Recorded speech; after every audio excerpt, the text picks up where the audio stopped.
When we think about the things we can do at a personal level to tackle the climate emergency, we might think about the way we get around, the way we heat our homes, and the food we eat. But how many of us stop to think about the clothes we wear and how they can have an impact on the climate? Have you ever wondered, how green is your t-shirt? Over the summer of 2020, a group of committed Fairtrade supporters, textile artists and craftivists took up the challenge of upcycling a green Fairtrade cotton t-shirt. The transformed t-shirts were brought together as part of Great Big Green Week in a fashion show in Reading and modelled by volunteers from the local community, Helen, Arushi, Janavi, Ed and Alice. As well as the t-shirts, we had donations from around the world of Fairtrade and climate-friendly clothing and accessories from members of the World Fair Trade Organisation. This is the story of how fashion must change, can change and will change. This t-shirt is made by Ellie from Take It Up and Wear It Out in Leeds. This Fairtrade cotton t-shirt may be made from organic cotton, but most fast fashion garments are made from polyester, which derives from oil. Using toxic raw materials to create garments that are intended to be virtually disposable is devastating for the planet. The image on this t-shirt, destruction and pollution poisoning the tree of life, is both a literal depiction of fast fashion's environmental impact and a metaphor. At its worst, fast fashion erodes our relationship with our clothes, stifles our creativity, damages our self-esteem. At its best, clothing doesn't just protect us from the elements, it's a powerful method of self-expression. It should be creative, joyful, inclusive, made with love for people and planet and cared for by the wearer. I used discarded materials to customise this t-shirt. A couple of worn-out t-shirts made up the trunk and branches of the tree after being dyed, and a broken kite provided fabric for the leaves. I printed the leaves using real leaves from trees in my local communal garden. I loved the idea of using natural materials to leave their imprint on man-made textiles. The jeans are from People Tree. They were made in Turkey using GOTS organic cotton, dyes and washers. This process saves 90% of the water that conventional jeans would use. The factory rehabilitates ex-offenders and they have planted 1,000 trees in the arid regions of Turkey where tree shade is most valuable. Even the sewing thread is made from 100% recycled materials. This tunic is made by Bev of Fibre Frenzy. She says, I decided not to put a slogan on the t-shirt, but to use a sustainable process in transforming it from a t-shirt into a tunic. This demonstrates possibilities for recycling and reusing clothing rather than discarding to landfill. I cut the sleeve, hems, collar and panels from the original t-shirt and felted using undyed sheep fleece, very fine cotton scrim, and then used olive oil soap and recycled bubble wrap as a scrubber. I hand-dyed the tunic using plant dye, but I didn't want a uniform colour, so I eco-printed the tunic using leaves from plants I found in my garden. I finished the tunic by embroidering around some of the leaf prints and added a belt made from dyed and felted sheep fleece cords. Clothes are such an important part of how we present ourselves to the world. They help us shape and reflect our identities. These t-shirts were created by artisans in the Glasgow workshop Wild and Kind, which gives people with marginalised gender identities an outlet for their creativity. Cutting and reshaping the original t-shirts to create new garments, this is a great metaphor for people who feel the gender they were assigned at birth doesn't fit their identity and gives them the opportunity to realise and grow into an identity that fits them better. We need to talk about cotton. Conventional cotton is a very thirsty crop. It can take as much as 4,000 litres of water to feed the cotton for a single t-shirt. Our t-shirts are all made using our Fairtrade organic cotton. Where does it come from? Made the tunic I wore for the fashion show. Their cotton is grown in northwest Uganda, where the rains are regular enough to water the cotton naturally. The crop is picked by hand, pests are controlled through companion planting, and crop rotation ensures that the soil retains its quality. During the civil war in Uganda, this area was not used for cotton, and farmers are now relearning the traditional skills of their grandparents. The tunic itself was made by the women of the Mayamiko Project, a WFTO member in Malawi. The designs are created with the aim of reducing waste, and all offcuts are used to make accessories and reusable sanitary pads for people who need them in Malawi. We need to talk about charity shops. Most of us think we're doing a good thing by giving clothing we no longer wear to charity shops, but the sheer volume of clothing we waste means that only around half of the clothes we give to charity shops are actually sold there. The rest, some 15 million items a week, end up in places like the Kantamanto market in Accra in Ghana. And once there, so much of our clothing is so badly made and from such poor quality materials that there is no market for it. So while we think giving our old clothes to charity shops is keeping it out of landfill, the opposite is often true. Instead of us in the global north taking responsibility for our own waste, it ends up in landfill in Ghana, where piles of rotting polyester clothing often catch fire, or strands of fabric seep out into the sea, polluting beaches and damaging marine wildlife. This design from Beth, from Bournemouth University, highlights how important the ocean is to our ecosystem, hence the need to protect it. The design was drawn in the style of traditional sailor tattoos. Overproduction and waste are two of the most pressing problems in the fashion industry right now. The life of a garment worker is hard, with long hours in cramped conditions. If they only made the good quality garments we actually need, and we were prepared to go back to the buying patterns we had in the 1990s, when we bought a quarter of what we buy now and actually spent more money, we would be able to improve their lives at a stroke. This t-shirt is rubbish. Seriously, it is. Everything on this t-shirt, including the thread, was designed for the bin. I am absolutely thrilled to have had the chance to turn my scraps into something beautiful. I'm just an amateur crafter, yet I feel so guilty that my passion is making clothes.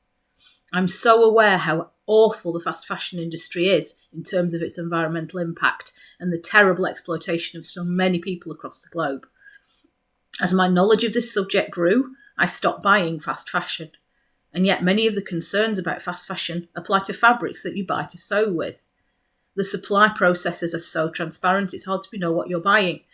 Now I tried to buy second hand, which to be honest means a lot of my clothes look distinctly curtainy.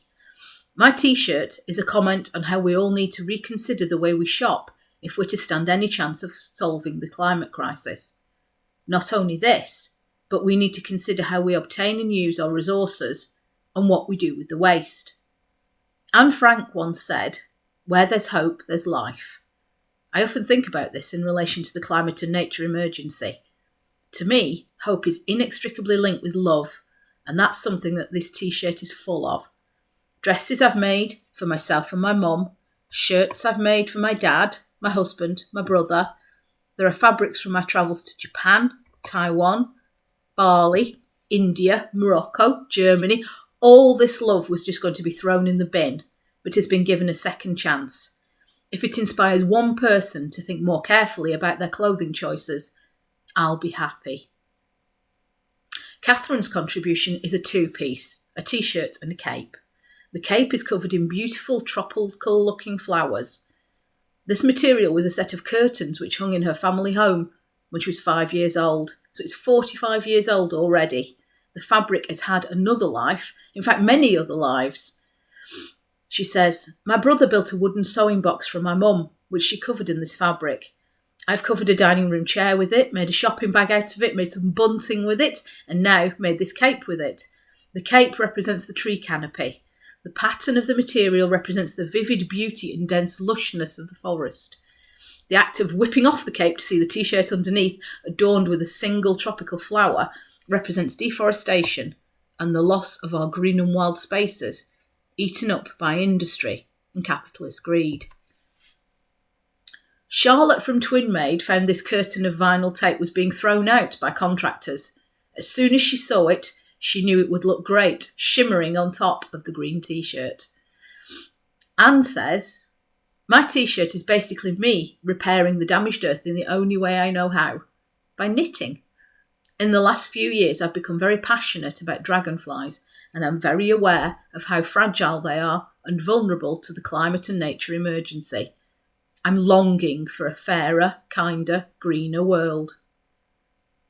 Chris says, I'm very keen to recycle whenever I can, and for that reason I decided to take on the challenge of upcycling a t-shirt. I've used materials that can be recycled to emphasise my point.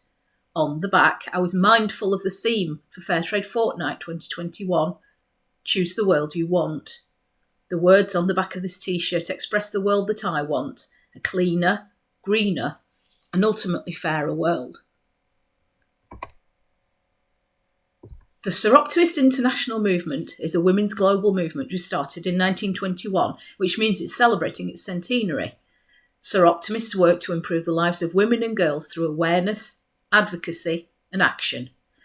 People in low-income countries have done the least to cause the climate emergency, but they are seeing the worst of its effects.